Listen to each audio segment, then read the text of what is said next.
Assalamualaikum warahmatullahi wabarakatuh. Innal hamdalillah nahmaduhu wa nasta'inuhu wa nastaghfiruh wa na'udzu billahi min shururi anfusina wa min sayyiati a'malina. Man yahdihillahu fahuwal muhtadi wa man yudlil falan tajida lahu waliyyan mursyida. أشهد أن لا إله إلا الله وحده لا شريك له وأشهد أن محمدا عبده ورسوله الذي لا نبي بعده. اللهم صل وسلم وبارك على سيدنا ونبينا وحبيبنا وشافعنا ومولانا محمد صلى الله عليه وسلم وعلى آله وأصحابه ومن تبعهم بإحسان إلى يوم الدين. أما بعد. Bapak-bapak, ibu-ibu yang dirahmati Allah, para santri dan santriwati PPTG An-Namal yang dimuliakan Allah. Tadi menggunakan bahasa Jawa, saya coba dikit langkung rumiyin. Kaulo badhe matur cara Jawi.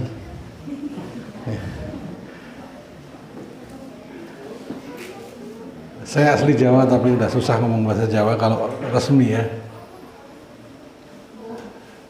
Mohon dimaafkan, saya langsung pakai bahasa Indonesia aja untuk lebih gampang. Sebenarnya anak-anak juga belum tentu paham. Engkang dahat kanurmatan apa coba? Nggak paham kan? Kaulo nyuwun agunge pangaksami mudeng, ngarang mudeng. Apa pangaksami? Ya. Pangaksami itu pangapunten ya. Bagus juga untuk dibiasakan supaya anak-anak kita paham bahasa Jawa. Dahat kinurmatan yang kami hormati. Mesti bangangel-angel cara Indonesia mohon nggih. Marilah kita panjatkan puji dan syukur kehadirat Allah Subhanahu wa taala atas segala nikmat yang telah Allah limpahkan kepada kita. Pagi hari ini kita akan bersama-sama mengkaji Al-Qur'an, Al-Hadis, dan tema yang kita pilih pas dengan bulan Agustus, bulan kemerdekaan Republik Indonesia. Kita akan bahas tentang kekinian, tapi juga akan bahas tentang sejarah masa lalu. Pesan-pesan tentang kemerdekaan di dalam Al-Quran. Makna kemerdekaan dalam pandangan Islam. Agar kita tidak salah memaknai kemerdekaan, karena tadi disampaikan ini kalau bulan Agustus itu banyak tontonan, banyak perbuatan-perbuatan yang buang-buang duit, yang alasannya mengisi kemerdekaan, tirakatan, bikin tumpeng, kuda lumping dan sebagainya, yang malah acaranya hanya hura-hura, dangdutan, lomba yang nggak ada nilai-nilai pendidikannya. Ya. Ini dengan alasan mengisi kemerdekaan. Tidak sedikit yang kemudian ada mabuk-mabukan dan sebagainya. Nah, apa sih kemerdekaan itu? Sebelum penaklukan Persia di kota Qadisiyah, Rabi' bin Amir radhiyallahu anhu diutus oleh Panglima Sa'ad bin Abi Waqqas radhiyallahu anhu untuk menjumpai Jenderal Rustam, Panglima pasukan Persia. Ada sebagian ahli tafsir, ahli sejarah menyebut namanya Rustum, tapi Dr. Raghib As-Sirjani menyebutkan bahwa yang benar adalah Rustam. Ya, bisa Rustum, bisa Rustam. Ya. Ini panglima perang yang sangat terkenal dari kerajaan Persia. Kerajaan Persia waktu itu menguasai hampir sepertiga dunia. Jadi ketika Islam mulai muncul menguasai Jazirah Arab, sebagian Jazirah Arab masih dikuasai oleh Romawi, kerajaan Romawi Timur yang pusatnya di Bizantium atau sekarang di Konstantinopel atau di Istanbul. Sedangkan Persia juga menguasai beberapa bagian Khurasan, Jazirah Arab sebagian, di Syam, ya, Lebanon, Irak, mereka menguasai sebagian Jazirah Arab. Jadi Jazirah Arab waktu Islam muncul dikuasai oleh kaum muslimin di bawah Khalifah Umar bin Khattab, juga dikuasai oleh Romawi di bawah Raja Heraklius, juga dikuasai oleh Persia di bawah Kaisar atau Kisra Yazdazir. Di masa Umar bin Khattab radhiyallahu anhu, beliau ingin mewujudkan cita-cita Nabi SAW yang waktu itu mendengar surat yang beliau kirimkan ke Yazdazir, dirobek-robek oleh Yazdazir. Maka Nabi SAW bersabda, sungguh Allah akan merobek-robek kekuasaannya sebagaimana ia merobek-robek suratku. Nah, para sahabat mengartikan sabda Nabi ini adalah perintah. Ya, suatu saat kalian harus menyiapkan pasukan untuk merobek-robek, menghancurkan kekuasaan Kisra sebagai balasan atas kesombongannya merobek-robek surat Rasulullah Muhammad sallallahu alaihi wasallam. Maka Khalifah Umar bin Khattab mengirim pasukan yang dipimpin oleh Panglima Sa'ad bin Abi Waqqas radhiyallahu anhu. Nah, sebelum peperangan biasanya ada diplomasi dulu. Ada utusan yang menemui pimpinan dengan pimpinan. Lalu mereka berdiskusi.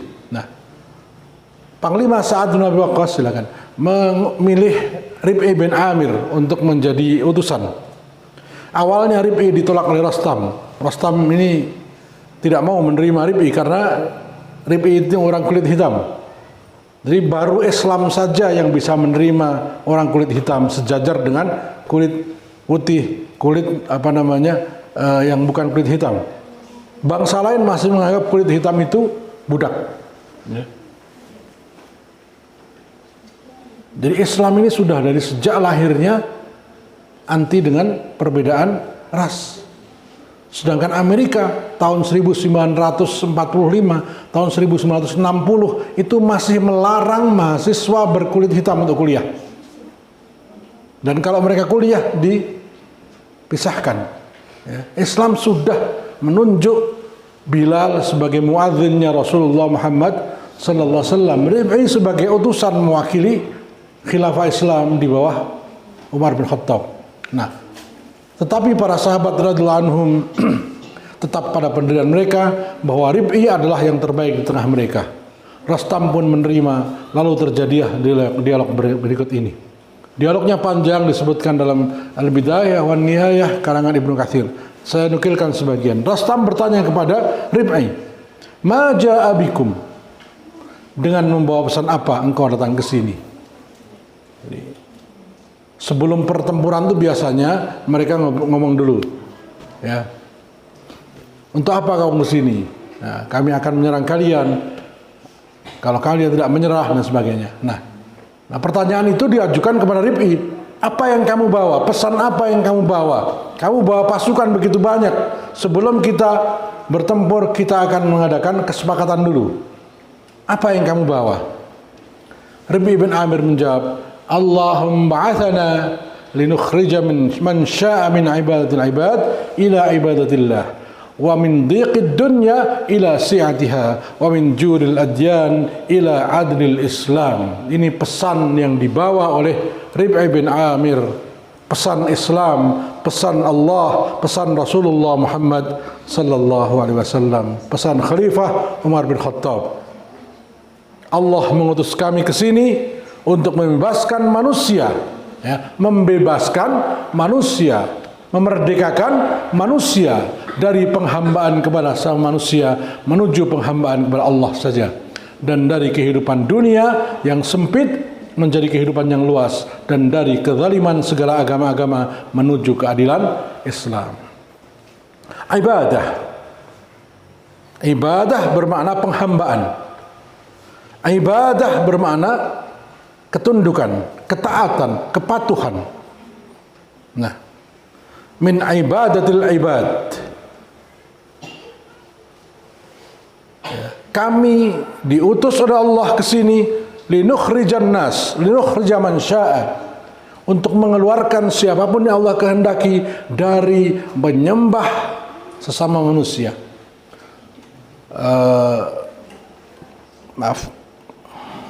Dalam surah At-Taubah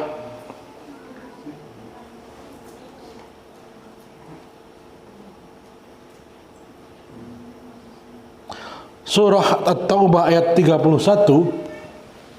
Allah Ta'ala berfirman, ittakhadhu ahbarahum wa ruhbanahum arbaban min dunillah. Orang-orang Yahudi dan Nasrani ittakhadhu ahbarahum, menjadikan rahib-rahib mereka, rahib itu pendeta, wa ruhbanahum, dan ahbarahum, para pendeta dan rahib mereka, arbaban, sebagai Tuhan-Tuhan, sesembahan-sesembahan, tandingan, min dunillah, selain Allah. Nah, ayat ini turun menjelaskan bahwa orang Yahudi dan orang Nasrani menyembah, menghambakan diri mereka kepada para pendeta mereka. Mendengar ayat itu diturunkan, Adi bin Hatim At-Ta'i, seorang pendeta Kristen yang tinggal di Madinah, protes.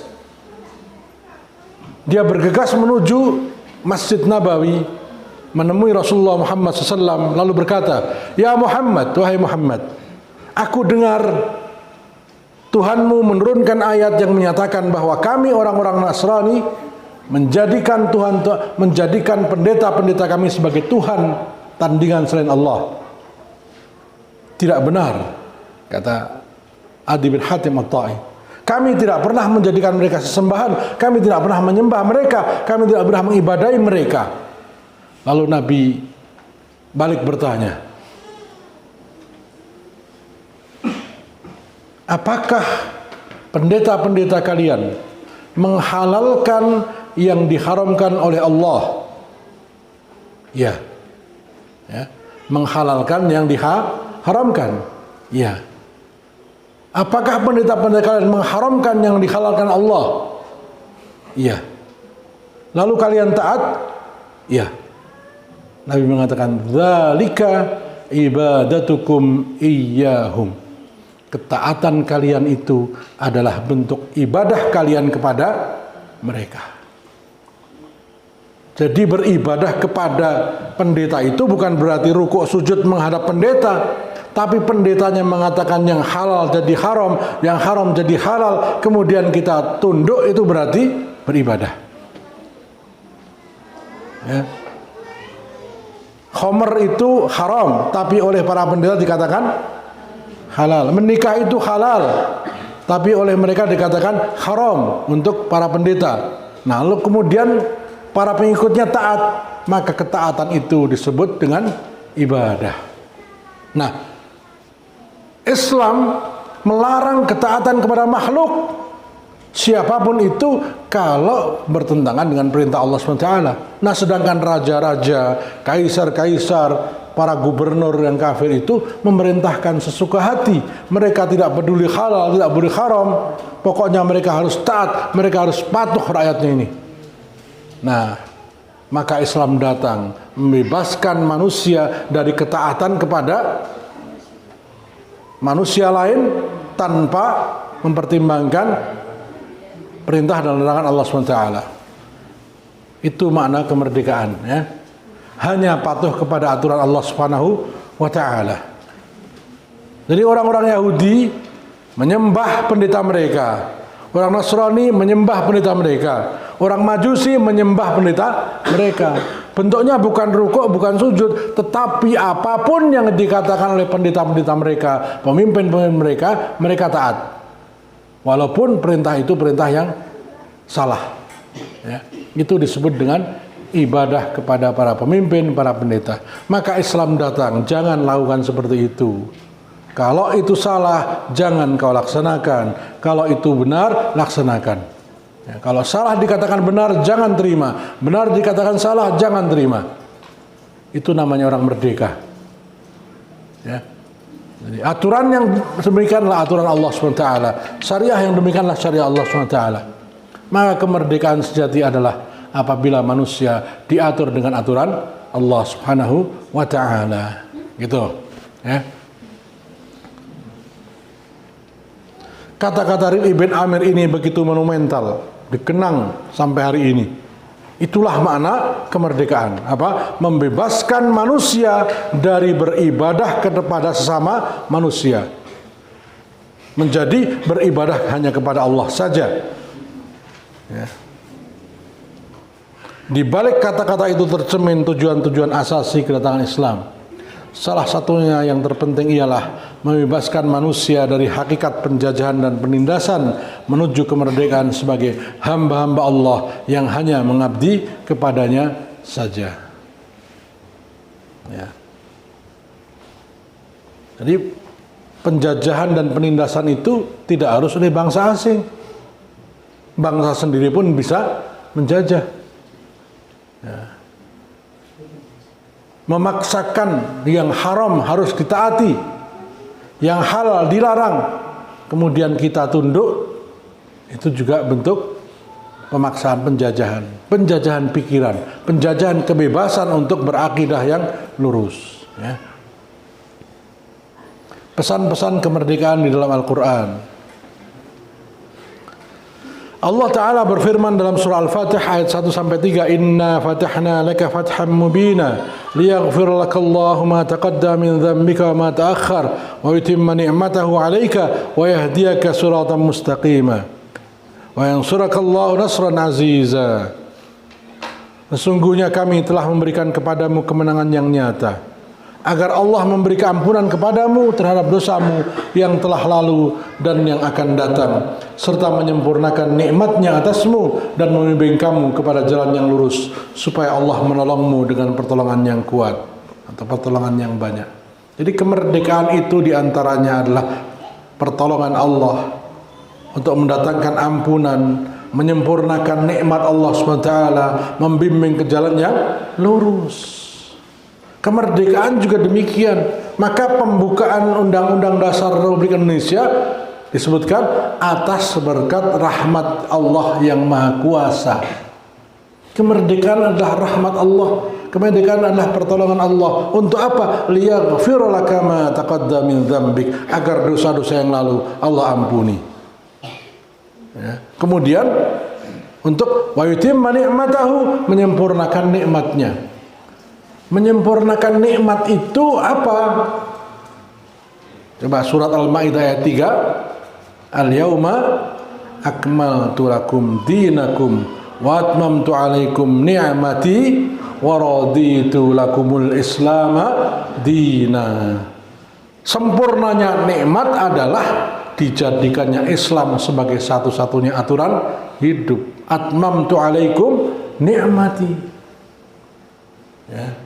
Aku sempurnakan atas kalian nikmat syariah, nikmat Islam. Maka diberikan kemerdekaan bukan untuk meninggalkan syariat Islam, begitu. Ya.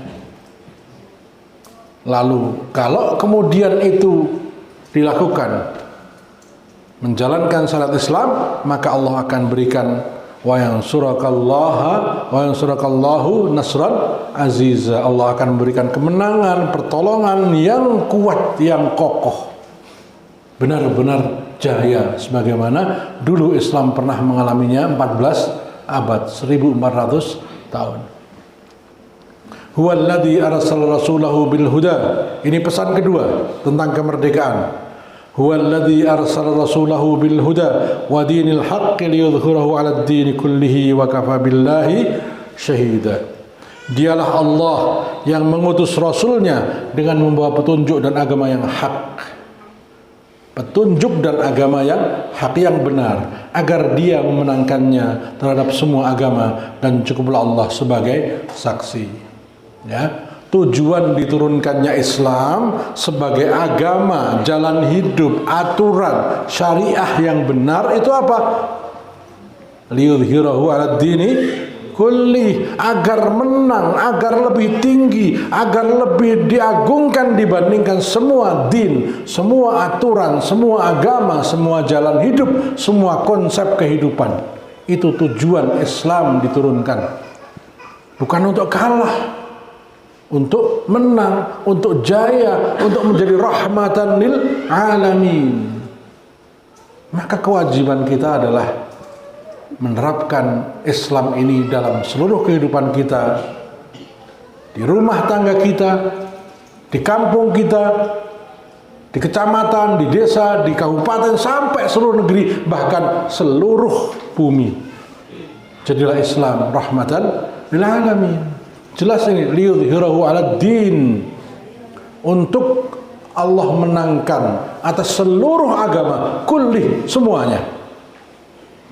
Ya, Hindu, Buddha, Kristen, Yahudi, apalagi Konghucu, Konfusius, atau ateis, atau kapitalis, sosialis, ini semua adalah aturan hidup.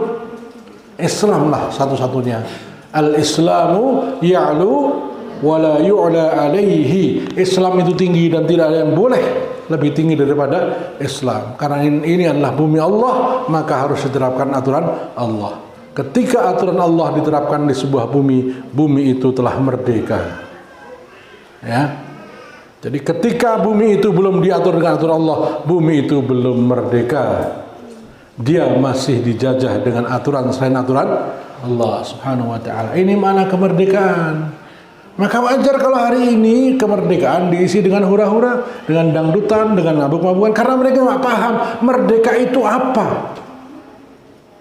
Merdeka itu bebas dari aturan selain aturan Allah Subhanahu wa ta'ala. Itu yang diperjuangkan oleh para pejuang kita. Maka mereka punya slogan merdeka atau mati, aish kariman au mut syahidan. Aish kariman, apa itu hidup mulia? Hidup di atas naungan Islam.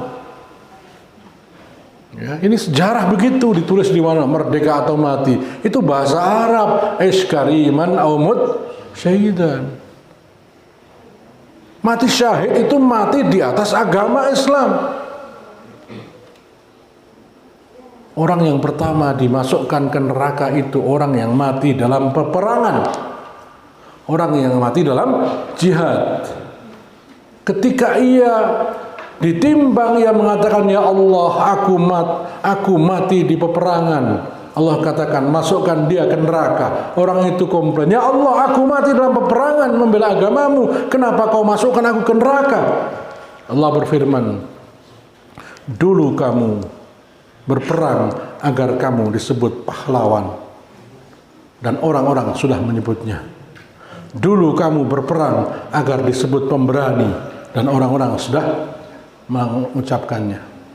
Nah, dulu kamu berperang hanya karena membela bangsamu, kaummu, bukan untuk menegakkan kalimat la ilaha illallah Muhammadun Rasulullah. Nabi SAW ditanya, ya Rasulullah, rajulun qutila lil maghnam wa rajulun qutila lil hamiyah wa rajulun qutila liqalu fulan jari, ayyum fi sabilillah. Ada sahabat bertanya, ya Rasulullah, ada laki-laki yang terbunuh ya, karena ingin mendapatkan rampasan perang. Ada laki-laki yang berperang lalu terbunuh karena ingin disebut sebagai pemberani. Ada juga yang mati terbunuh dalam pertempuran karena membela kesukuan. Manakah yang syahid ya Rasulullah?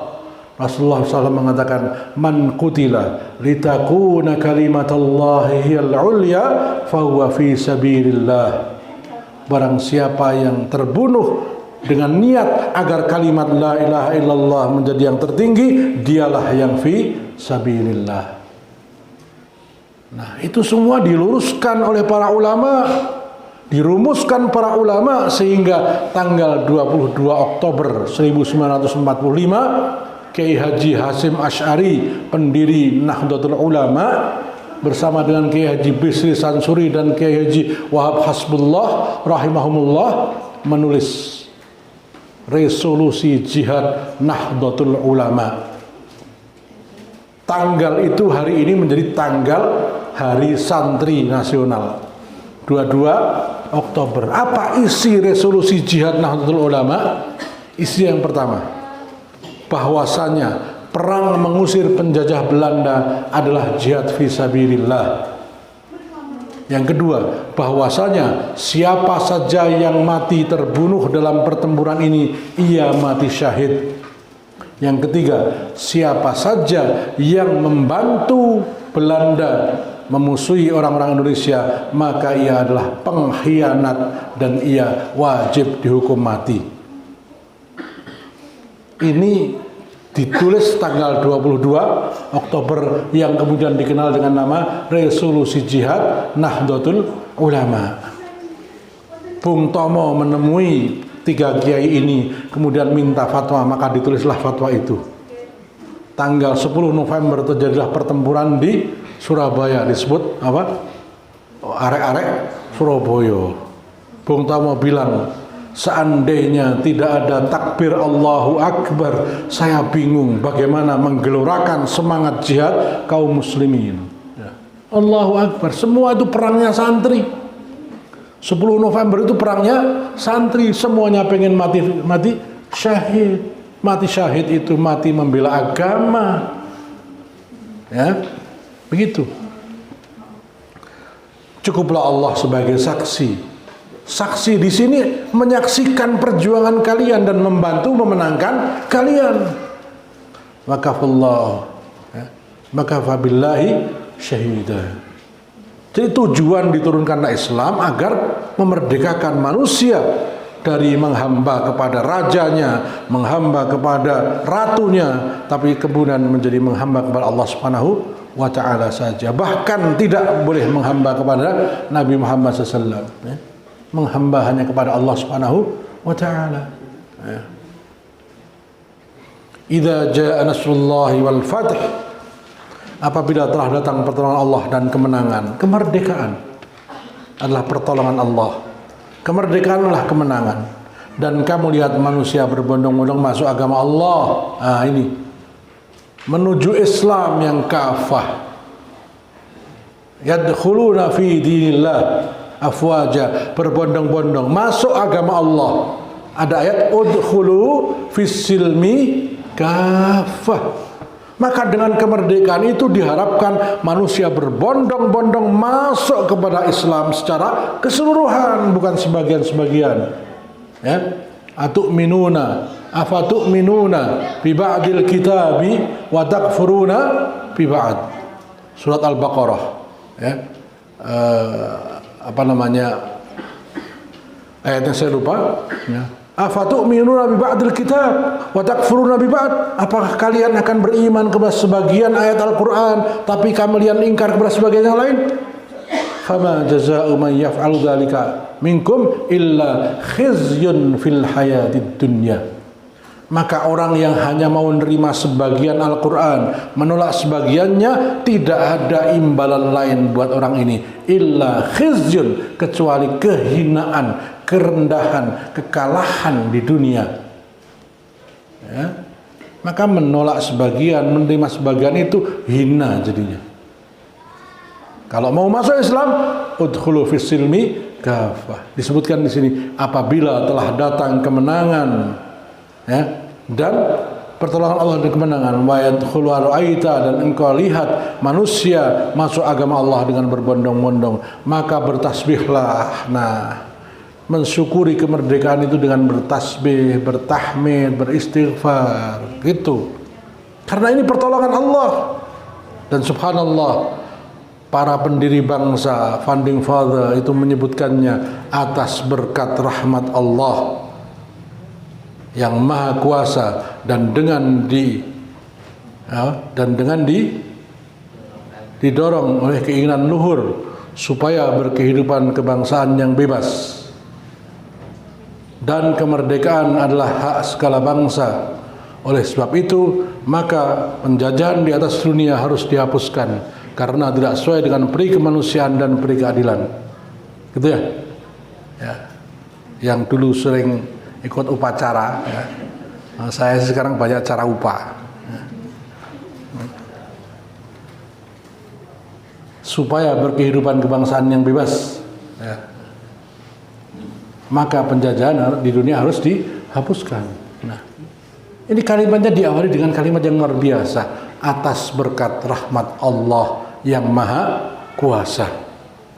Ini bukan hanya semata-mata karena perjuangan kaum muslimin saja, tapi berkat rahmat Allah. Ya.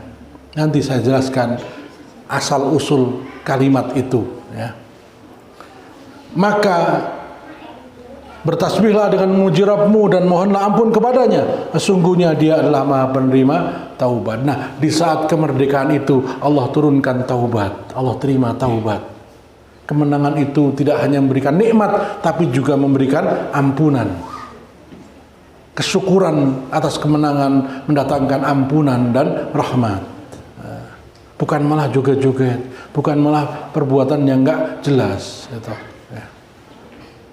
Al-yawma ya'isal ladzina kafaru min dinikum. Ini Al-Maidah ayat 3 ya. Lanjutan al-yawma akmaltu lakum dinakum wa atmamtu alaikum ni'mati wa raditu lakumul Islam madina. Ya.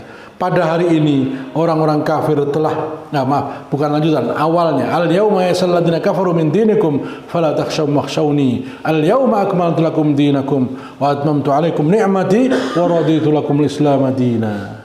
Orang kafir sudah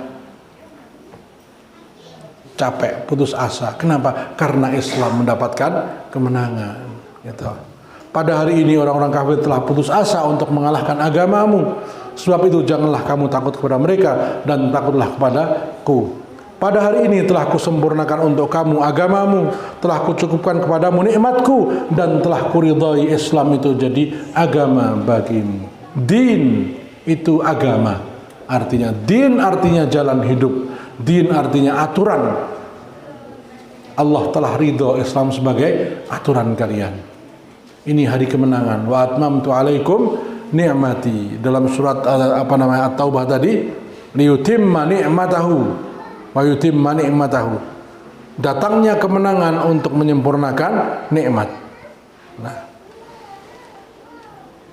tujuan Allah memberikan kemenangan dan kemerdekaan kepada kaum muslimin adalah berdasarkan ayat-ayat di atas, surat Al-Fatih 1-3, surat At-Taubah, surat An-Nasr, dan yang terakhir surat Al-Maidah ayat 3. Yang pertama, agar Allah memberikan ampunan atas dosa dan kesalahan mereka sebagai imbalan atas perjuangan dan pengorbanan mereka. Bagi yang syahid, Allah ambil, Allah angkat sebagai syuhada. Bagi yang gugur, liyattakhidha minkum syuhada. Wa tilkal ayyamu nudawiluha bainan nas wa liya'lamallahu may yansuruhu wa liyattakhidha minkum syuhada. Salah satu cara Allah memerdekakan manusia adalah dengan mewafatkannya. Wafat di jalan Allah artinya menjadi syuhada, diangkatnya menuju surga Allah Subhanahu wa taala. Itu adalah kemerdekaan hakiki. Maka tidak ada ruginya. Islam punya ihdal husnayain, satu di antara dua kebaikan. Yang pertama, hidup mulia. Yang kedua, mati syahid. Wama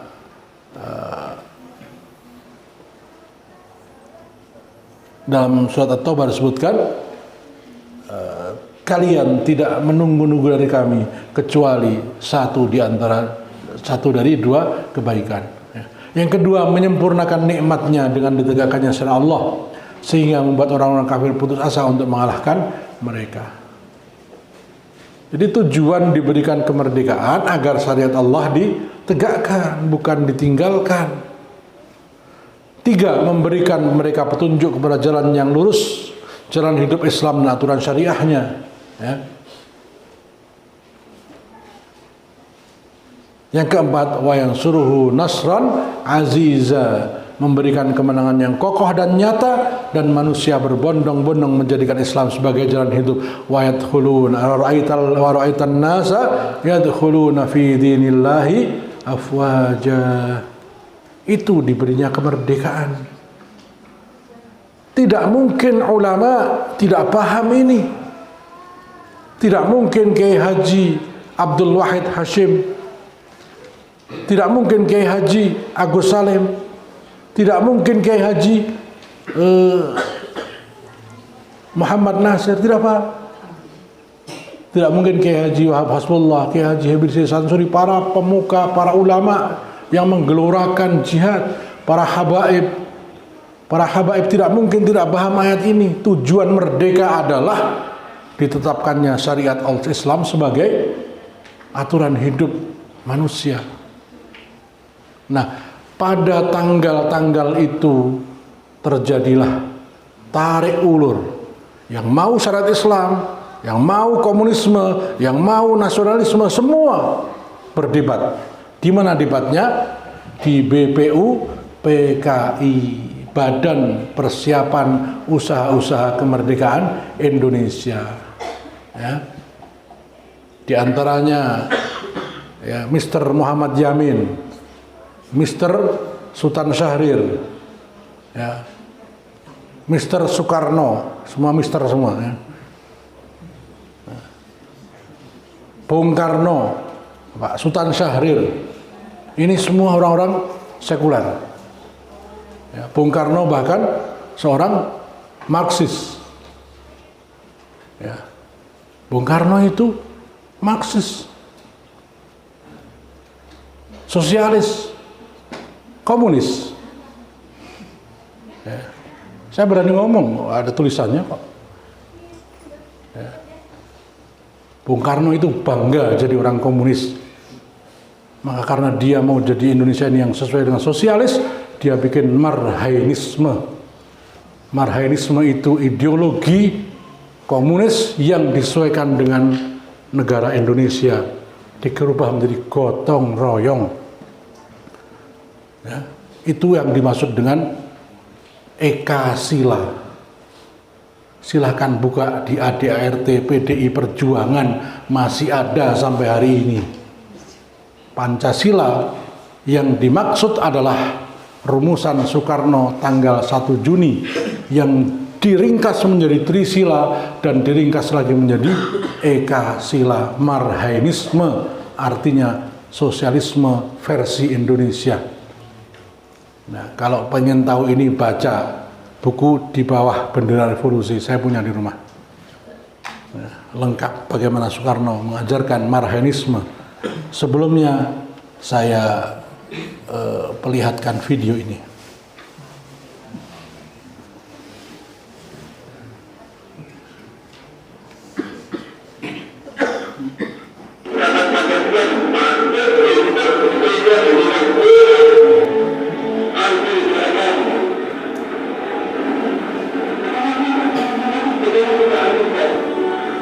Kaum itu komunis. Jadi menurut Soekarno, Pancasila itu tidak anti kepada komunis. Wong Pancasila itu ketuhanan yang Maha Esa, komunis itu tidak ada Tuhan kok. Nah, ini yang ngomong Bung Karno. Karena dia yang nyuruh Bung Karno, tak Bung Karno.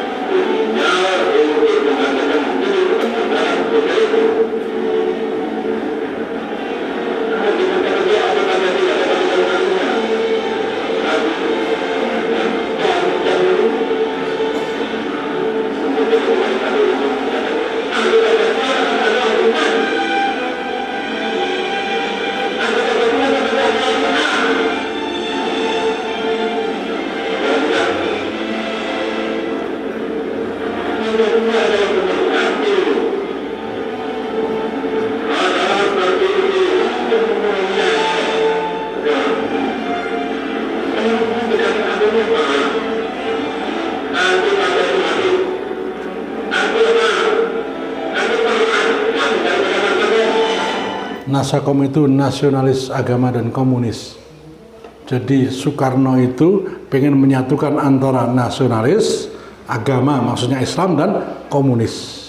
Jadilah Nasakom itu ideologinya Soekarno. Jadi komunis tidak bertentangan dengan Pancasila.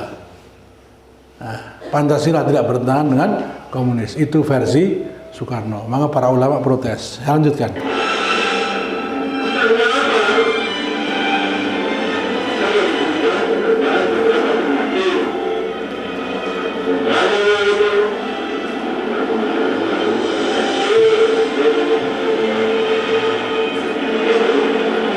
Ya, Soekarno ingin membangun masyarakat yang sosialis, progresif, yaitu kiri. Nah, kiri itu komunis, Marxis. Ya. Ini yang ngomong Soekarno ya. Perhatikan kalimat setelah ini.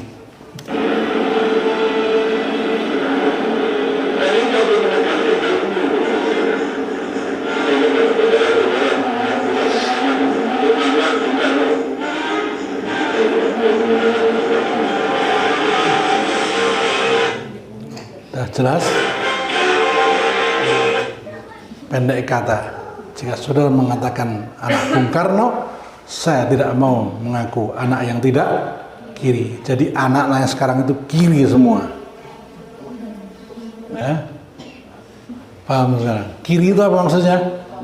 Nah, bapaknya yang ngomong. Maka kalau Megawati nggak kiri, nggak diaku bapaknya. Ya, betul nggak? Nah, saya ulangi lagi nih.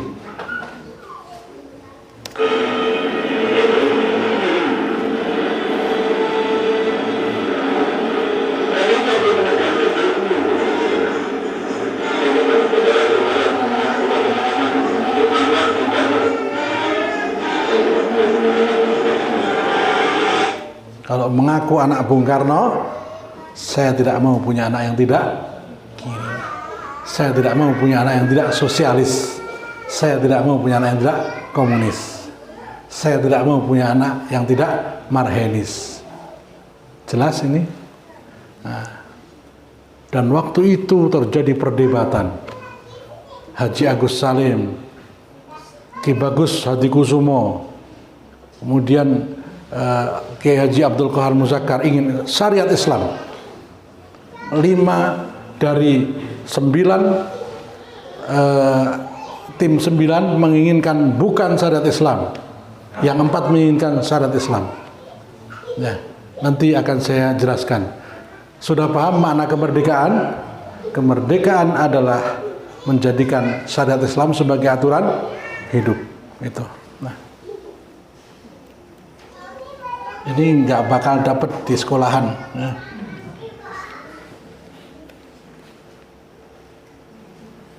Tujuan tertinggi kemerdekaan adalah seluruh aspek kehidupan berbangsa dan bernegara tunduk patuh hanya kepada aturan Allah Azza wa Jalla, yang tidak ada sekutu baginya dalam mengatur seluruh jagat raya, agar hanya Allah saja yang diagungkan, diibadahi, dipatuhi dengan segala aturannya dalam hal ibadah, hukum dan perundang-undangan, ekonomi, sosial, rumah tangga, dan seluruh aspek kehidupan manusia, sebagaimana firman Allah berikut.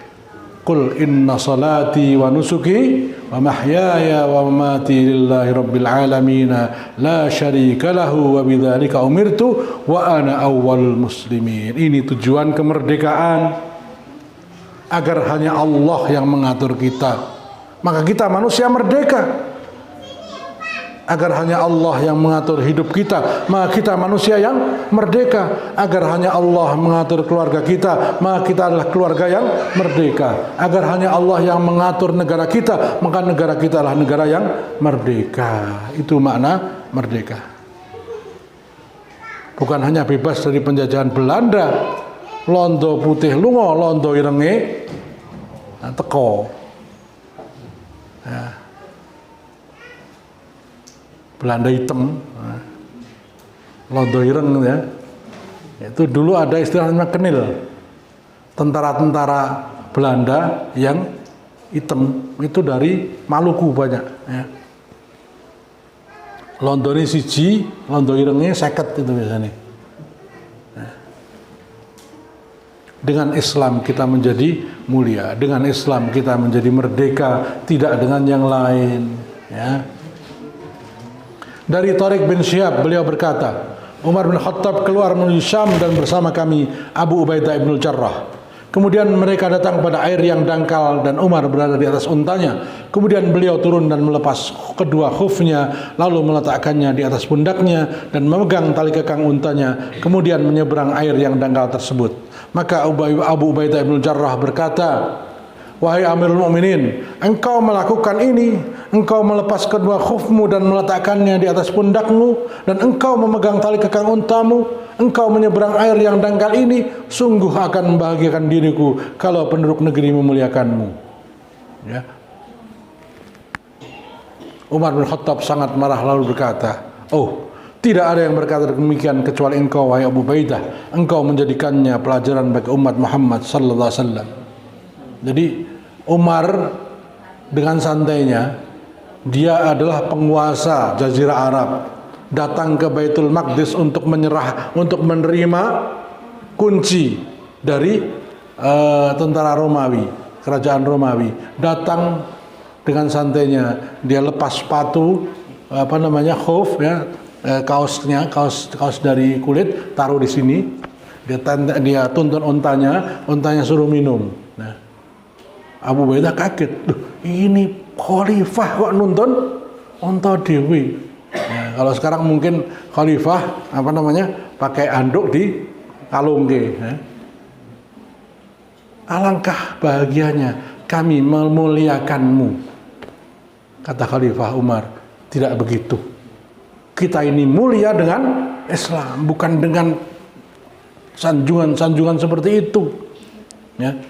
Kita dahulu adalah kaum yang paling hina. Kemudian Allah memuliakan kita dengan Islam, bukan dengan pakaian kita, bukan dengan kedudukan kita, bukan dengan harta kita, bukan dengan tampilan kita, tapi dengan Islam kita menjadi mulia. Inna akramakum indallahi atqakum. Ini prinsip. Ya. Maka apabila kita mencari kemuliaan dengan yang selain apa yang dengannya Allah muliakan kita, niscaya Allah akan menghinakan kita. Kalau kita pengen cari mulia dengan selain Islam, maka yang kita dapatkan adalah kehinaan dan kekalahan. Dan itu terjadi hari ini. Ya. Kita bangsa yang akan menjadi buruh di rumah sendiri. Ya. Menjadi babu di rumah sendiri. Indonesia tanah airku, tanahku kontrak, airku beli. Iya enggak? Indonesia tanah airku, tanahku ngontrak, airku beli. Tanah airnya siapa ngontrak? Kita sudah tidak punya apa-apa lagi. Indonesia tanah airku, tanahku ngontrak, airku beli. Beli air di sumur sendiri. Ini. Bayangkan, saya pernah, ya Allah, dari ujung ke ujung, iki dalan-dalane wong Indonesia kok bayar. Coba, dari Surabaya masuk tol Gresik, ya, Manyaran sampai ke tol Anyer sana, bayar berapa? 1 juta. Tol itu sekilo 1.000. Iki dalane sapa Dandes ora nunggu tok. Dandes tahu Dandes? Dandes itu Gubernur Jenderal Belanda yang membangun jalan dari Anyer sampai Panarukan. Ini orang bayar itu jalannya. Ini sekarang katanya merdeka, bayar. Jalan tol bayar. Nah, dari Salatiga ke Solo itu 55.000. Ya. Pulang pergi 110.000, bensinnya 150. Nah, itu. Kalau mau cepat bayar. Nah. Belum lagi yang lain, listrik bayar, air bayar, pajak di semua dipajaki, pulsa pajak, listrik pajak, apalagi. Terus apa yang kita dapatkan dari pajak itu? Tidak ada kemakmuran sama sekali. Ya. BPJS bayar. Ya enggak? Padahal kesehatan itu hak rakyat. Ini adalah berkah kemerdekaan harusnya. Kebutuhan dasar rakyat, pendidikan itu harusnya gratis. ya, agar mencerdaskan kehidupan bangsa. Itu tujuan kemerdekaan, untuk mencerdaskan kehidupan bangsa. Bumi dan air dikelola oleh negara, enggak sekarang. Oleh negara apa? Negara asing. Ya. Perjanjian ekspor nikel itu 100 tahun. Harga yang seharusnya $50 dijual ke Cina $30. Setelah sampai di Cina, diolah, balikkan ke Indonesia lagi jadi baterai. Kita yang beli. Baterai ini, yang baterai apa? Baterai handphone, baterai laptop itu kita beli dari Cina. Cina bahannya beli dari kita. Pertalite, Pertamax, itu Pertamina beli dari Caltech. Caltech ngambil minyaknya dari Indonesia. Mereka kontrak ke Indonesia untuk pengeboran minyak. Pertamina beli minyaknya, diolah. Jadi Pertamina itu cuma ngolah. Ya. Sumurnya dikontrak tanahnya dikontrak terus sing ngontrak gawe sumur. Nah, sing duwe tanah tuku banyune gawe wetan. Didol. Didol nang anake. Anake kon tuku, kayak itu. Ini yang terjadi di kita. Ya, tanahnya dikontrak, dikontrak, saya ngontrak bikin sumur. Nah, yang punya tanah beli air sama yang ngontrak, dibikin tehnya didol, sintuku anake. Nah, mau berapa tahun Indonesia kayak begini? Kontrak di tanah sendiri. Nah, subhanallah. Bagi hasil itu bukan 50-50. Tapi 90% untuk Amerika, 10% untuk Indonesia. Itu berlangsung 100 tahun di Freeport sana. Ya. Emasnya langsung dibawa ke Amerika. Bukan emasnya, maaf, pasirnya. Pasir yang di Freeport itu dibawa ke Amerika. Diolah, baru setelah jadi emas dijual ke Indonesia. Sementara orang-orang Papua masih pakai koteka. Dan mereka ditahan ketika mereka menambang di sungai-sungai itu. Disebut penambangan liar. Padahal itu di tanah sendiri. Di tanah leluhurnya. Pantas kalau mereka berontak. Mereka menambang di tanah leluhurnya, hanya sisa-sisa dianggap penambangan liar. Sementara orang asing ngambil berpuluh-puluh tahun, tidak diolah di sini. Begitu keluar dari penambangan, langsung masuk ke kapal, langsung bawa ke Amerika, jadi emas. Indonesia cuma dapat limbahnya. Limbahnya diambil sama rakyat Papuanya dituduh sebagai penambang liar. Pantas kalau mereka marah pengen merdeka. Ya. Itu yang terjadi di negeri kita, di Indonesia. Ini merdeka atau masih dijajah? Namanya neokolonialisme, penjajahan modern. Ya. Tidak dijajah secara fisik, tapi pemikiran kita, ekonomi kita, politik kita, semua sudah diatur oleh bangsa asing. Dan yang ngomong dulu mau jadi calon presiden, tapi kalah. Yang ngomong antek-antek asing itu siapa? Sekarang jadi temennya. Ya, Pak Timbul namanya. Yang mau timbul tenggelam bersama rakyat. Ya. Dulu ada yang Pak Timbul ya, pengen timbul tenggelam bersama rakyat. Nah, yang dulu bilang antek-antek asing ya. Dalam riwayat lain disebutkan inna qaumun a'azzanallahu bil Islam falan nabtaghil izzata bi ghairi. Kami adalah kaum yang dimuliakan Allah dengan Islam, maka kita tidak akan mencari kemuliaan dengan selainnya. Ya, tidak akan ada kemuliaan selain dengan Islam. Tidak akan ada kemerdekaan selain dengan Islam. Bagian terakhir, mudah-mudahan cukup waktunya. Jam berapa ini? 10.39. Masih ada waktu sampai jam 11 ya. Oke. Ini ibu-ibu, bapak-bapak yang guru sejarah atau guru PPKN, mohon ini diperhatikan sekali. atau yang punya anak murid ngajar di sekolah, perhatikan ini. Sampaikan kepada mereka sejarah yang benar ini. Muhammad Asad atau Leopold Weiss mengatakan, tidak ada satupun peradaban dapat mencapai kejayaan, bahkan untuk bertahan setelah kehilangan kebanggaan dan hubungan dengan masa lalunya. Islam di Indonesia tidak akan jaya kalau negeri ini rakyatnya tidak paham perjuangan para ulamanya. Ya. Maka penting sekali memahami perjuangan Pangeran Diponegoro. Penting sekali memahami perjuangan Tuanku Imam Bonjol. Mereka semua berjuang mengusir penjajah Belanda yang ingin mengkafirkan orang Indonesia. Nah, itu semua sekarang hilang. Dulu ketika saya sekolah dulu disebutkan, kenapa perjuangan sebelum kemerdekaan itu selalu gagal? Ada 3 sebab. Karena bersifat kedaerahan, gitu ya. Yang kedua, karena mudah berpecah belah, gitu. Yang ketiga saya kurang lupa. Ya.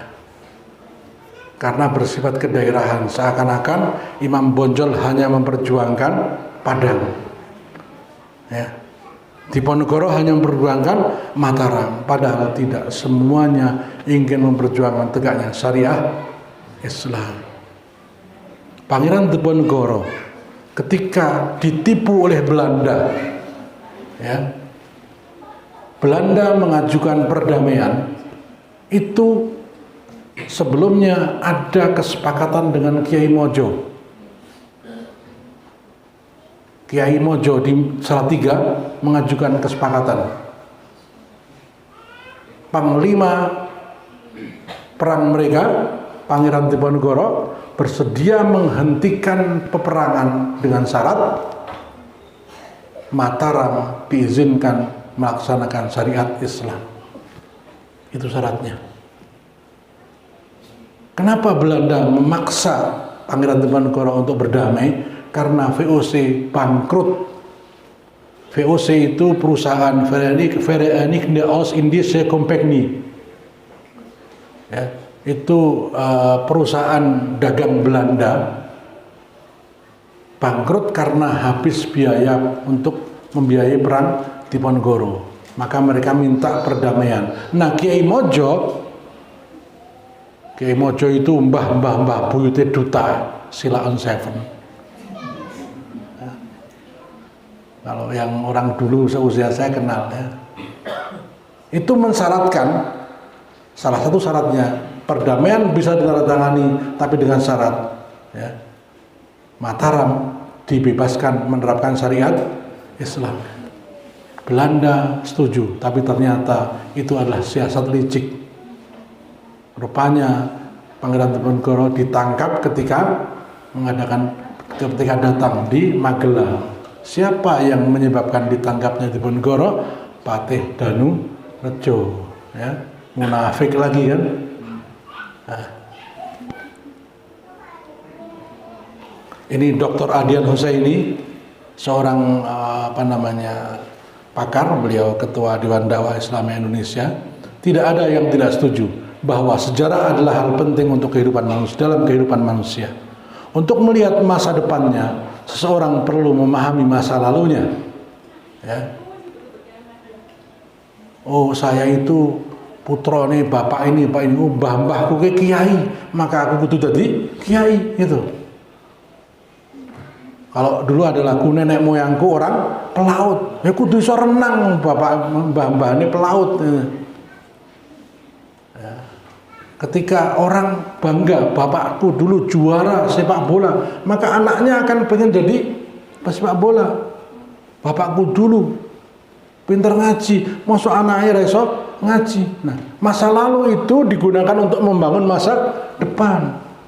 Al-Quran dipenuhi oleh berbagai cerita-cerita umat terdahulu, dan umat Islam diminta bisa mengambil hikmah dari kisah-kisah masa lalu untuk menjadi bekal dalam menyongsong masa depannya. Maka jangan heran jika setiap bangsa senantiasa merumuskan sejarah masa lalunya. Sejarah juga sangat penting bagi kebangkitan suatu bangsa atau peradaban.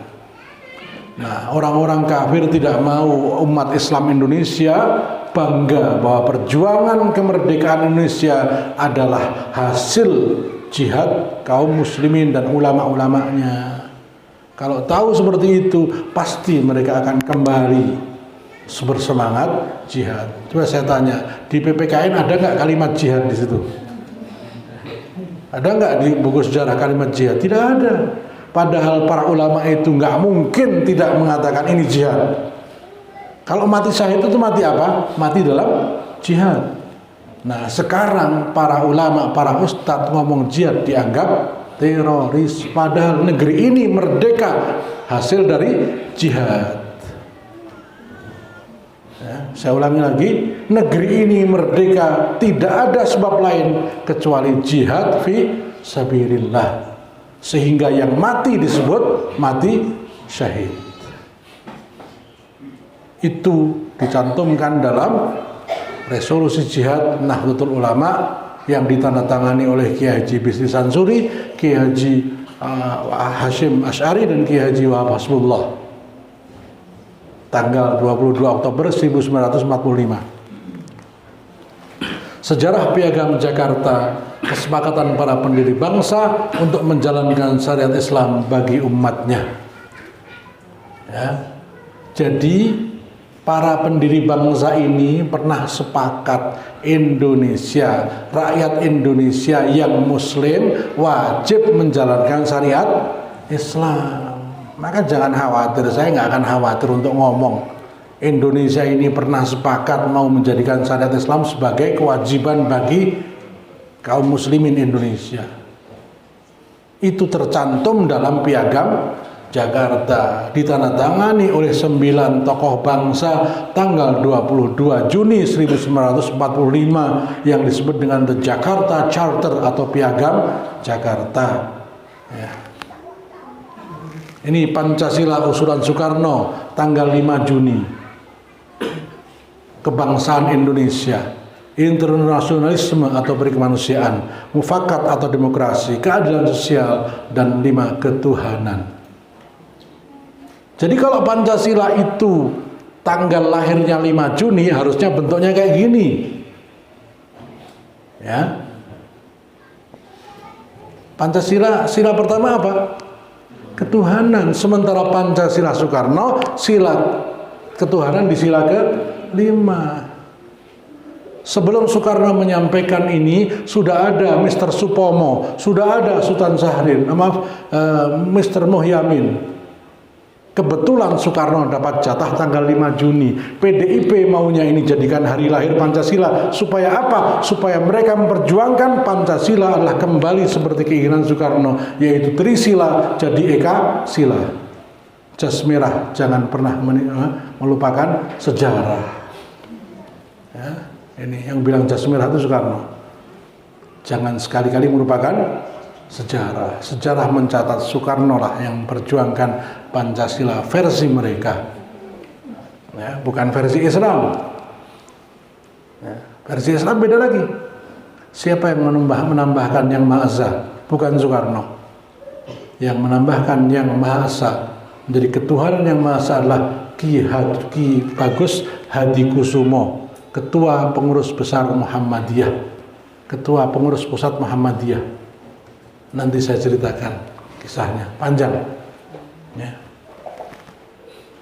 Ini Piagam Jakarta, teksnya seperti ini, ditandatangani oleh 9 tokoh: Soekarno, Ahmad Subarjo, Mr. Ahmad Subarjo, Kiai Haji Abdul Qahar Muzakir, Alek Andreas Maramis, A. Maramis, Abikusno Cokrosuyoso, Muhammad Hatta, Abdul Wahid Hashim, Haji Agus Salim, dan Muhammad Yamin.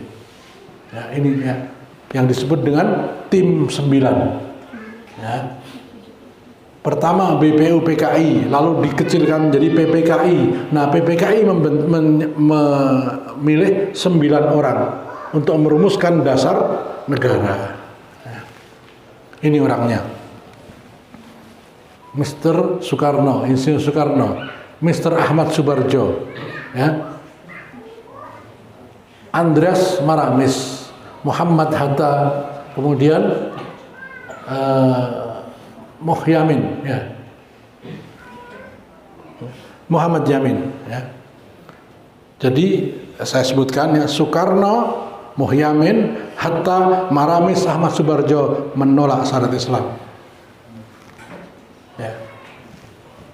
Agus Salim, Haji Agus Salim, Haji Wahid Hashim, Ki Haji Wahid Hashim, Ki Haji Abdul Qahar Muzakir, Raden Abikosno Cokrosuyoso menghendaki syariat Islam. 4 tokoh menghendaki syariat Islam, 9 tokoh menolak syariat Islam.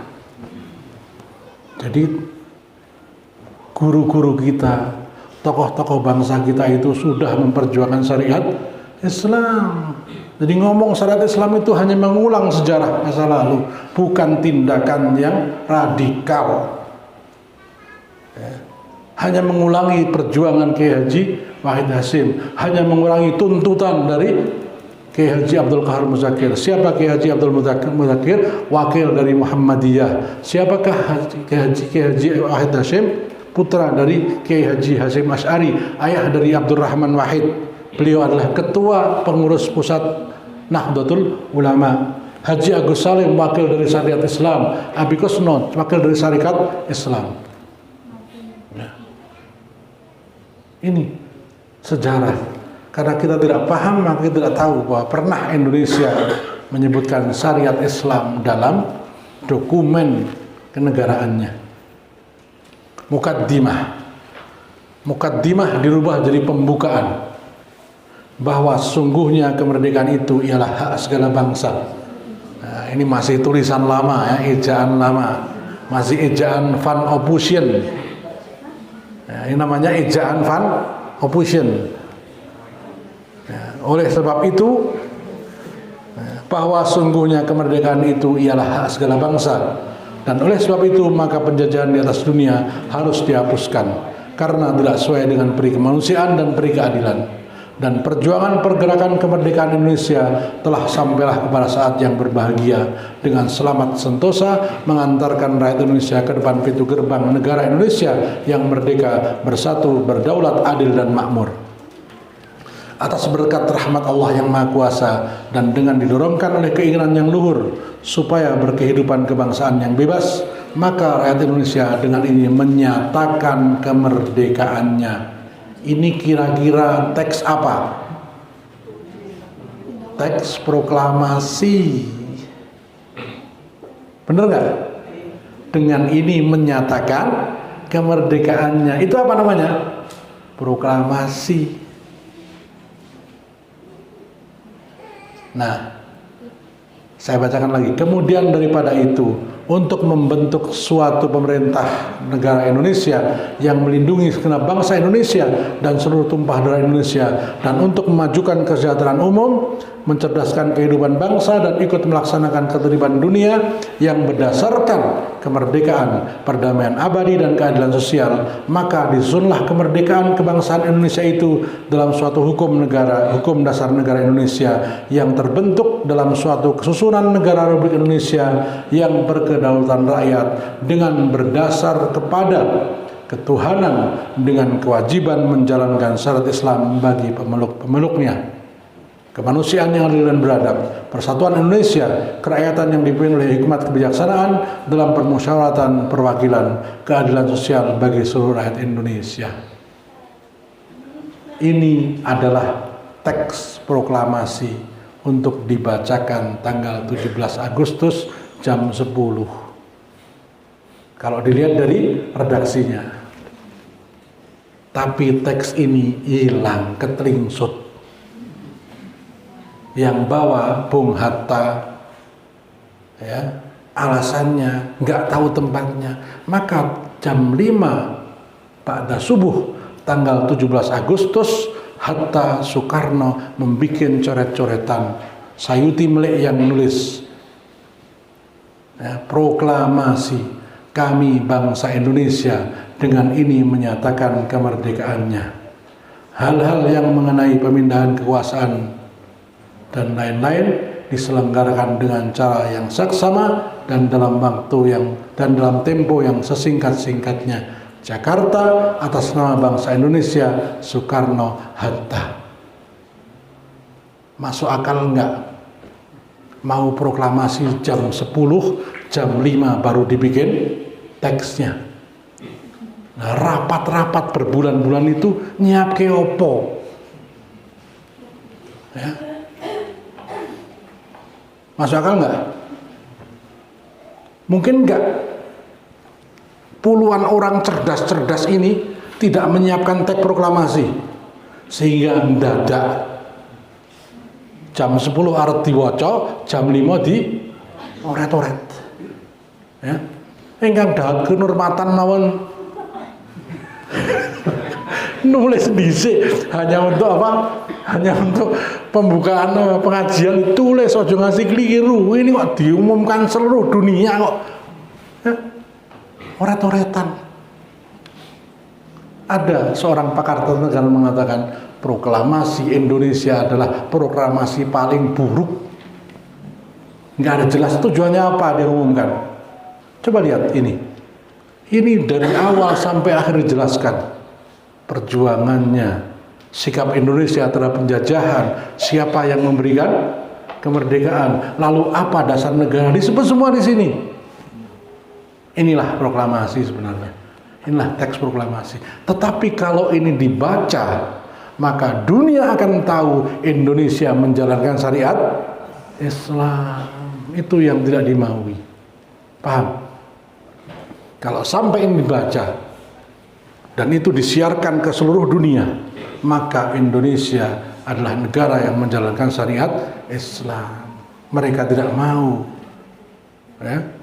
Orang-orang munafik tidak mau, orang-orang kafir tidak mau, maka diumpet ke ini. Ya.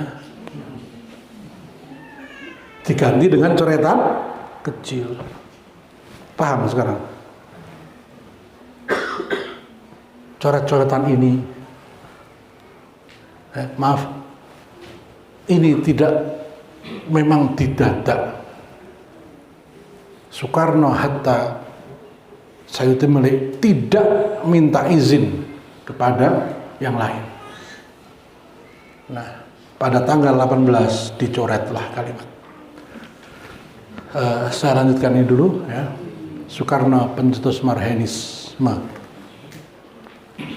Dalam buku Di Bawah Bendera Revolusi, Insinyur Soekarno bercerita mengenai pertemuan dengan seorang petani di Cegereleng, Bandung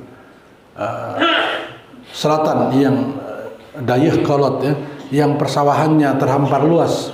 Walaupun sawah, bajak dan cangkulnya adalah kepunyaan sendiri dan ia mengerjakannya sendiri, namun hasil yang didapat tidak pernah mencukupi untuk kebutuhan istri dan keempat anaknya. Konon petani itu bernama Marhen. Dari sini ia menamakan gagasannya dengan nama Marhaenisme. Yang pasti ideologi Marhaenisme jelas-jelas bersumber pada gagasan tentang kaum proletar yang khas Marxisme komunisme. Bahkan banyak yang menyatakan bahwa Marhaenisme merupakan Marxisme yang disesuaikan dengan tradisi Indonesia. Kapan Marhaenisme ini dicetuskan Soekarno? Tahun 1920 ketika dia kuliah di ITB. Waktu itu namanya bukan ITB. Nah, 1920 dosen-dosennya Soekarno itu orang-orang Partai Komunis Belanda, Partai Sosialis Belanda. Tahun 1917 ya, Tsar Rusia, kerajaan Rusia jatuh ya, digulingkan oleh para tokoh komunis Marxis ya, Lenin, Stalin. Maka kemudian Soekarno muda terinspirasi untuk memerdekakan bangsanya dengan ideologi itu ya. Sama ketika dulu Iran ada revolusi Islam, disebutnya revolusi Islam, maka kaum muslimin semangat untuk meniru langkah Khomeini. Nah, demikian pula itu Soekarno terinspirasi jatuhnya Raja Kaisar Rusia oleh gerakan yang disebut dengan revolusi Bolshevik. Ya. Ini agak rumit, saya langsung sebutkan saja. Peran Soekarno dalam penghapusan 7 kata piagam Jakarta. orang yang paling berperan menghapus adalah Soekarno. Maka hari ini orang yang paling anti syariat Islam adalah anak-anak Soekarno. Itu. Ini tolong dijelaskan, ya. Milih PDIP atau calonnya PDIP itu bisa jatuh pada kemunafikan, karena mereka adalah partai yang anti syariat Islam sejak dari bapak-bapaknya, mbah-mbahnya, ya. Presiden pertama Indonesia ini sangat anti formalisasi syariat Islam dan sistem hukum dan undang-undang. Ia bahkan menyebut masyarakat yang lebih mengedepankan penerapan syariat Islam secara formal dalam kehidupan berbangsa dan bernegara dengan sebutan masyarakat unta atau Islam Sontoloyo. Ya. Coba silakan yang bawa Android, ya, dibuka Jokowi politisi Sontoloyo. Pak Jokowi bilang politisi Sontoloyo itu politisi yang mengatasnamakan Islam. Siapa yang ngajari? Yo bapak nih. Nah, ada nggak coba? Jokowi pernah bilang, ya, banyak politisi Sontoloyo. Nah, orang yang bilang Islam Sontoloyo itu Soekarno. Islam Sontoloyo adalah Islam yang ingin diterapkan dalam syariat dalam negara. Itu namanya Islam Sontoloyo. Nah, masyarakat unta. Coba sekarang apa? Unta, kadrun, kadal, gurun. Nah, bodoh lah. Nengenyak bodoh. Nah, dulu menggunakan istilah masyarakat unta. Nah, sekarang kadal, gurun. Bodoh. Nah, itu lagu lama, ya. Salah satu sikap anti syariat Islam ditunjukkan oleh Soekarno pada pencoretan 7 kata dalam Piagam Jakarta. Piagam Jakarta yang sudah ditandatangani oleh Soekarno sendiri pada 22 Juni 1945 disepakati akan dibacakan pada Proklamasi Republik Indonesia, diganti dengan coret-coretan Soekarno. Hal itu terjadi pada subuh hari 17 Agustus 1945. Soekarno mengajak Hatta ke rumah Laksamana Maida untuk mendiskusikan lagi naskah proklamasi yang sudah disepakati tim 9. Sudah disepakati. Tiba-tiba dia membawa Hatta Laksamana Maida ke rumah Laksamana Maida bersama dengan Ahmad Subarjo, sekretarisnya, dan Sayuti Melik. Jadilah teks proklamasi yang kita kenal hari ini. Aslinya adalah Piagam Jakarta. Di rumah itu selain ada petinggi Jepang, juga ada Ahmad Subarjo, ya, sekretaris Laksamana Maida. Tidak ada dalam perundingan dalam rumah Maida itu tokoh nasionalis Islam. Nggak ada Haji Agus Salim, nggak ada Mr. Abikusno Cokorsuyoso, tidak ada Kiai Haji Abdul Qahar Muzakir, tidak ada Kiai Haji Abdul Wahid Hashim, sehingga dengan seenaknya mereka merubah. Dan akhirnya dalam sejarah tercatat Soekarno membacakan proklamasi dengan coretan-coretannya sendiri pada 17 Agustus pukul 10. Lebih tragis lagi, 18 Agustus 45 Soekarno lewat rapat kilat tidak sampai 3 jam mengganti hal-hal penting yang berkaitan dengan Islam dalam urusan politik, yakni mengganti hal-hal penting dalam UUD 45. Lewat rapat yang dipimpinnya, Soekarno mengganti kata mukaddimah menjadi pembukaan. Jadi tadi kan mukaddimah diganti pembukaan, dan juga kata ketuhanan dengan kewajiban menjalankan syariat Islam bagi pemeluk-pemeluknya diganti dengan kata belum diganti, tidak mau dia menghapus 8 itu, serta kata presiden adalah orang Indonesia asli dan beragama Islam. Kata beragama Islam dicoret. Soekarno yang mencoret kata beragama Islam. Jadi presiden adalah orang Indonesia asli, tidak harus beragama Islam. Tahun 2002 Indonesia asli dicoret. Jadi tidak ada kata asli, keturunan pun boleh sekarang. Presiden adalah orang Indonesia, iya, masa orang Amerika. Tidak ada kata asli, tidak ada kata beragama Islam. Ya. Karena tragedi itu, maka setelah pemilu 55, tokoh-tokoh Islam bersatu menuntut pengembalian Piagam Jakarta atau Islam sebagai dasar negara. Karena kemerdekaan Indonesia diperoleh dengan darah dan keringat mayoritas rakyat yang beragama Islam, maka diadakanlah penyusunan UUD kembali oleh Majelis Konstituante. Siapa tokohnya? Haji Muhammad Nasir, Buya M. Nasir, Perdana Menteri waktu itu, ya. Setelah bersidang lebih dari 2 tahun, hasilnya mentok. Faksi nasionalis Islam dengan faksi nasionalis sekuler, ya, tidak bisa ketemu. Akhirnya Soekarno mengeluarkan dekret presiden 5 Juli 59. Bubarkan konstituante, kembali ke UUD 45, kemudian satu lagi bubarkan MPRS. Bubarkan konstituante, kembali ke UUD 45, satu lagi saya lupa. Tokoh-tokoh Islam menolak. Kembali ke UUD 45 dengan syarat kembali ke UUD 45 yang dijiwai oleh Piagam Jakarta. Itu aslinya. Orang yang tidak tahu sejarah tidak akan paham ini. Maka penting saya sampaikan, ya. Perjuangan mengembalikan syariat Islam sebagai dasar negara itu sampai hari ini masih berlangsung, dan itu konstitusional, bukan radikal. Ya. Yang memperjuangkannya tokoh pendiri bangsa. Ya. Ini Ki Bagus Hadikusumo mengatakan ada khianat dan dusta di balik terhapusnya kalimat dengan kewajiban menjalankan syariat Islam bagi pemeluk-pemeluknya. Dalam Piagam Jakarta yang juga pembukaan UUD 45, sikap toleran tokoh-tokoh Islam dibalas dengan tipu-tipu politik. Siapa pelakunya? Soekarno-Hatta. Nah, ya ini sejarah, jadi nggak usah takut ngomong kayak gini. Ya.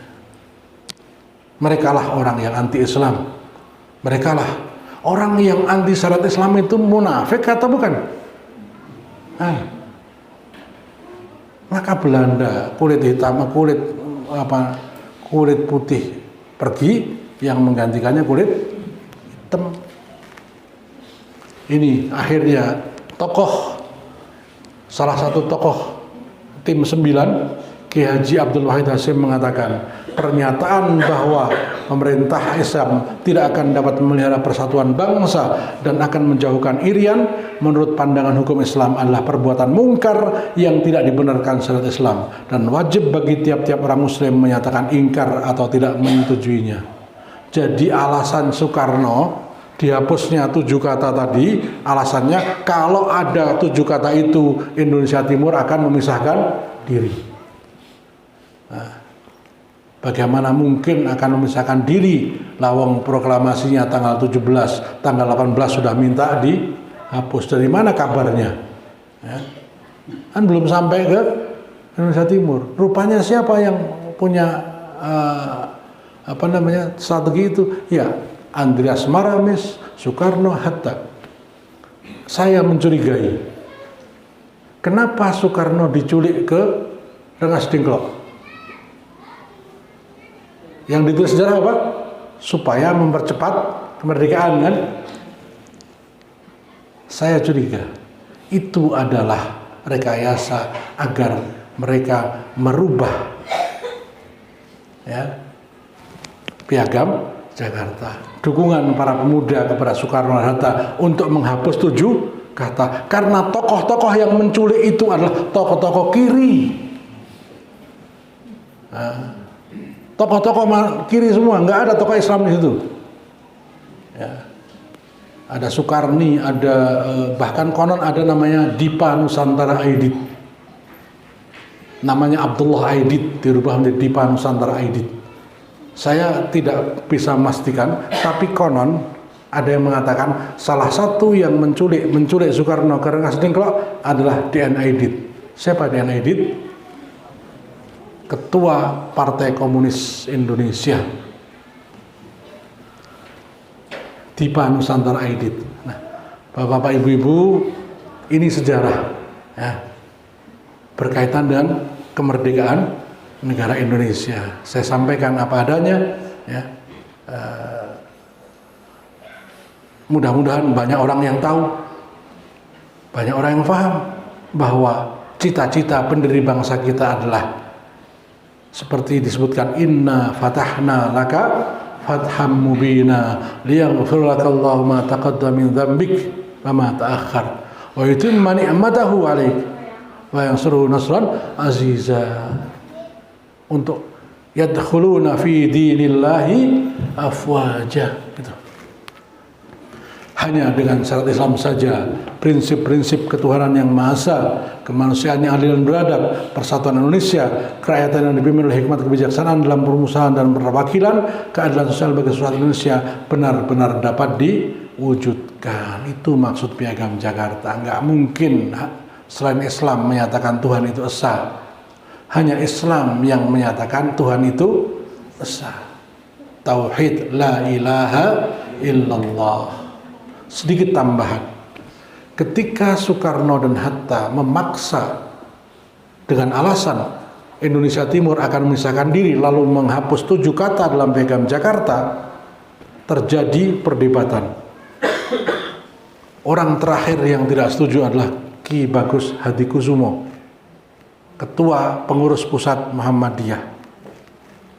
Namun karena disak, beliau mengatakan kemudian, saya setuju Piagam Jakarta, 7 kata dalam Piagam Jakarta dihapus, tapi saya yang akan mengganti kalimatnya. Maka beliau menambah ketuhanan yang maha esa. Itu kalimat yang menambahkan Ki Bagus Hadikusumo, disebutkan dalam buku tulisan Kasman Singotimejo sebagai bentuk penyesalan beliau, karena beliau membujuk Ki Bagus Hadikusumo agar mau menerima pencoretan Piagam Jakarta, 7 kata dalam Piagam Jakarta itu. Ki Bagus Hadikusumo bertahun-tahun jotake Kasman Singotimejo. Dua orang ini bersahabat, tapi karena itu beliau jotake sebagai bentuk penyesalan. Kenapa menyetujui penghapusan, sehingga Indonesia hari ini bukan Indonesia seperti yang dicita-citakan para ulama, yaitu menjalankan syarat Islam bagi pemeluknya. Ini sejarah, ini makna merdeka yang sesungguhnya, yaitu menjalankan syarat Islam bagi pemeluknya. Demikian, mudah-mudahan bermanfaat. Satu lagi, ini orang kafir yang ngomong. Kwik Kian Gi, dari namanya kelihatan, dia orang kafir. Siapa sebenarnya yang suka menggunakan sara? Negara kita kan negara yang berdasarkan ketuhanan yang maha esa. Jadi hormati dong umat Islam yang Tuhannya melarang memilih pemimpinnya yang non-muslim. Itu artinya mereka melaksanakan Pancasila, sila ke-1. Ini orang kafir aja paham. Ya. Demikian, mudah-mudahan bermanfaat. Mudah-mudahan anak-anak khususnya bisa tahu sejarah. Ya. Ini sejarah yang asli. Ini sejarah yang benar tentang riwayat kemerdekaan Republik Indonesia. Ya. Monggo, silakan yang mau bertanya. Ini mungkin yang bertanya yang umurnya di atas 40 kayaknya ini. Yang anak-anak mungkin ya enggak. Atau yang di atas 40 juga nggak paham sejarah. Dulu nilai sejarahnya berapa? Monggo, silakan yang mau menyampaikan. Ya. Silakan. Bapak-bapak, ibu-ibu, ada yang bertanya? Ya, silakan. Dulu saya pernah baca buku, terutama kita semua setuju bahwasanya di balik sejarah itu mesti ada konspirasi. Ya. Ada yang ditutupi. Begitu juga dengan tadi Ustadz menyampaikan bahwa DNA itu ikut dalam penculikan, Soekarno pengasihan Tuhan Allah. Ya. Itu sebenarnya yang benar namanya singkatan dari DNA itu apakah di Nusantara seperti yang diajarkan di buku-buku sekolah, atau dulu saya pernah membaca buku bahwasanya nama sebenarnya adalah Ja'far Nur Aidit. Ya? Ja'far Nur Aidit. Kemudian ada juga yang mengatakan bahwasanya silsilah DNA itu masih tersambung ke Rasulullah. Saya minta penjelasannya atau mana yang lebih benar. Ya. Ada tokoh yang sangat dekat dengan Soekarno, namanya aslinya ada yang mengatakan Abdullah Aidit. Aidit ini kalau pakai D itu memang keturunan Rasulullah, Al-Aidit.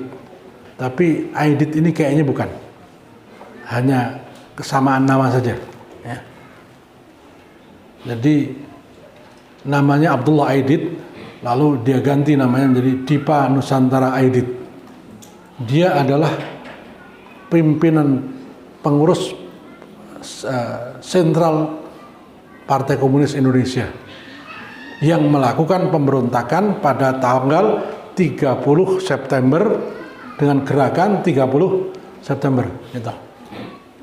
Silakan yang punya HP Android di Google Suburlah PKI. Itu buku tulisan Soekarno. Pidato Soekarno pada tahun 47 kalau nggak salah dalam sambutan ulang tahun PKI. Ya, sebentar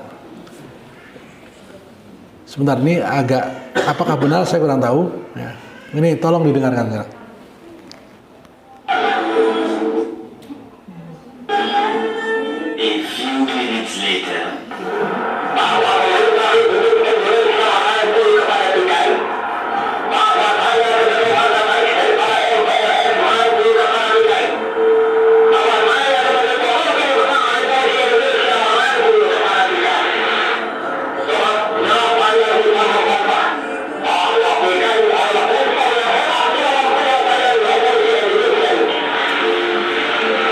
Bahwa PKI adalah unsur yang hebat dalam penyelesaian revolusi Indonesia. Jadi Mas Soekarno itu dekat dengan PKI. Bahkan dalam pidatonya suburlah PKI. Sudah ketemu? Nah, itu ada dokumennya. Itu yang nulis Soekarno. Sambutan Soekarno pada peringatan ulang tahun PKI ke sekian di lapangan Ikada kalau nggak salah. Nah, itu. Ini.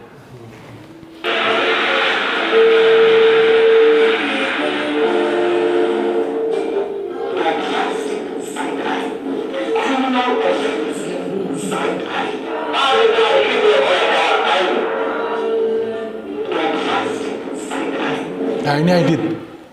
Maaf, ini Aidit barusan ya. Ini Aidit. Kawan Aidit. Jadi memang sahabat dekatnya Soekarno. Namanya DN Aidit. Ada yang tadi dikatakan Ja'far ada, tapi yang saya tahu memang itu Dipa Nusantara. Dipa Nusantara Aidit. Dia tertangkap di Solo kemudian dihukum mati. Gitu. Kawan dekatnya Soekarno. Ya. Ini namanya Dipa Nusantara Aidit.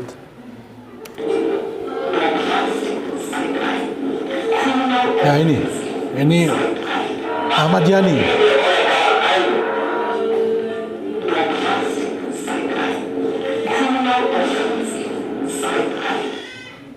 Kemudian Bung Karno mencatatkan seluruh serangkaian perjuangan dan ini fakta sejarah. Siapa yang dipenjarakan? Yang menolak PKI. Muhammad Rum 4 tahun 4 bulan. Ya, yang dipenjarakan Soekarno adalah yang menolak PKI. Yang pertama Muhammad Rum, Mr. Muhammad Rum, tokoh Masyumi, ya, Buya Hamka, Buya M. Nasir, itu semua dipenjarakan. Ya. Ini fakta sejarah. Jadi dengan dekret Presiden 5 Juli 59 kemudian Soekarno membubarkan Masyumi, partai Islam terbesar yang menang pemilu, lalu menangkap tokoh-tokoh Masyumi, diantaranya Mr. Muhrum, Buya Hamka, kemudian Buya M. Nasir. Nah,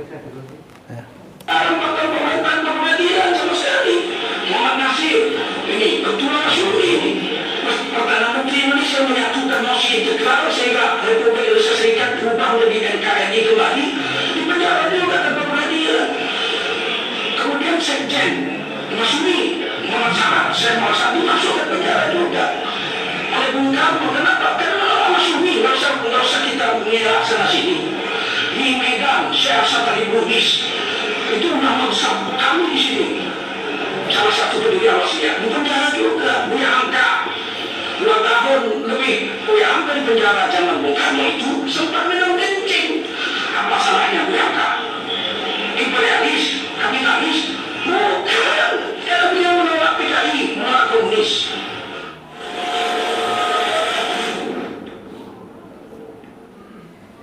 ya. Setelah dekret Presiden, pembatalan kembali kepada Piagam Jakarta itu, Masyumi dibubarkan oleh Soekarno tahun 59 kalau tidak salah. tahun 65 terjadilah pemberontakan PKI dan kemudian Soekarno diturunkan oleh MPRS lalu dinyatakan bersalah. Ya, ini kisahnya panjang, mudah-mudahan kita bisa paham satu demi satu, mudah-mudahan. Nah, kaitannya dengan Aidit itu tidak benar bahwa dia habaib. Aiditnya pakai T, sedangkan yang habaib pakai D, al-Aidit. Ya. Ya. Jadi kalau dikatakan tokoh PKI ada yang habaib tidak benar, dia bukan habaib. Ya.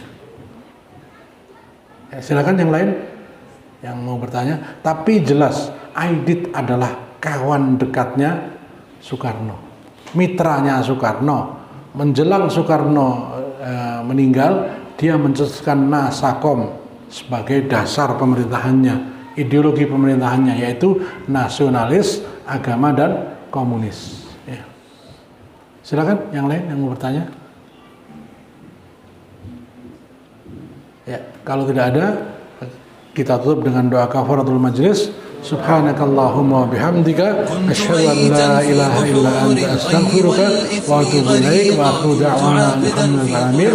Mohon maaf bila ada kata-kata yang kurang berkenan, mohon maaf bila ada kata-kata yang salah. Insyaallah apa yang kita sampaikan berdasarkan fakta sejarah, mudah-mudahan banyak kaum muslimin yang paham. Ya. Saya harap nanti juga sampaikan yang benar walaupun pahit. Nggak apa ngomong kayak gini nggak apa, nggak usah khawatir bahwa ini dikatakan ini radikal lah, enggak. Ya. Bahkan para pejuang kita, para pahlawan kita, mereka tidak berjuang kecuali demi tegaknya syariat Islam. Demikian, assalamualaikum warahmatullahi wabarakatuh. الذنب مملوكا رقيقا مد للشيطان من أسبابه حبلا وثيقا منكرات كنت آتيها غروبا وشروقا